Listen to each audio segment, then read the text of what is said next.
بیعت یا سر، یہی تھا تقاضا یزید کا۔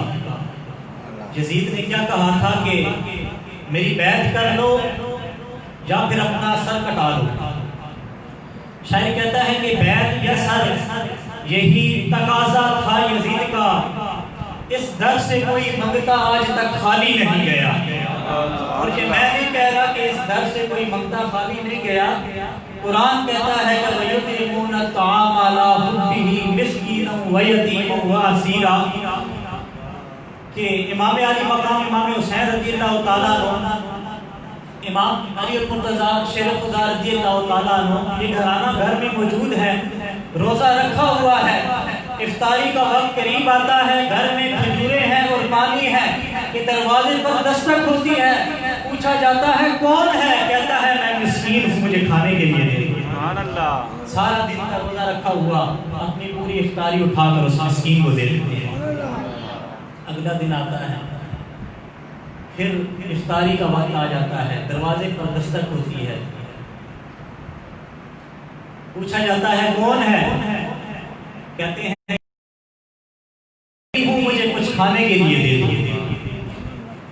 حضرت علی المرتضیٰ شیر خدا رضی اللہ تعالیٰ، سیدہ فاطمہ الزہرا سلام اللہ علیہا، افطاری کا کھانا، کھجوریں، جو کچھ بھی میسر تھا سب اٹھا کر اس یتیم کو دے دیتے ہیں۔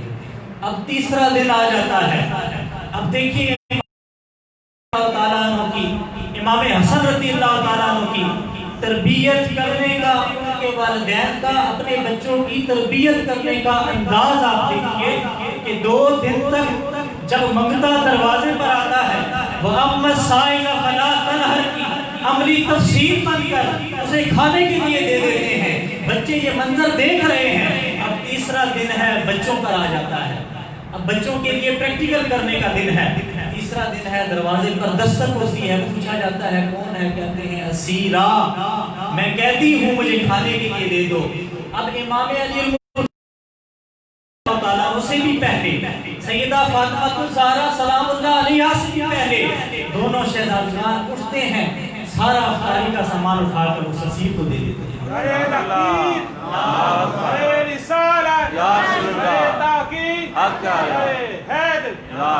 یہ تربیت کا نتیجہ تھا کہ گھر کا سامان اٹھایا، اس اسیر کی مدد کر دی، اور پھر اسی لیے قرآن بولا، اللہ رب العزت نے گواہی دی کہ وَيُطْعِمُونَ الطَّعَامَ عَلَىٰ حُبِّهِ مِسْكِينًا وَيَتِيمًا وَأَسِيرًا۔ یہ گھرانہ تو وہ گھرانہ ہے کہ جس گھر پر کوئی منگتا آ جائے خالی نہیں جاتی۔ سبحان اللہ۔ اسی لیے شاعر نے کہا کہ بیعت یا سر، یہی تھا تقاضا یزید کا، اس در سے کوئی منگتا خالی نہیں گیا۔ بیعت کی، سر دے دیا اسے، اس در سے تو یزید بھی خالی نہیں گیا، اس در سے تو یزید بھی خالی نہیں گیا۔ یزید کو بھی سر دے دیا کہ اسلام کے نام پر میرا سر کٹ تو سکتا ہے لیکن بیعت کے لیے جھک نہیں سکتا۔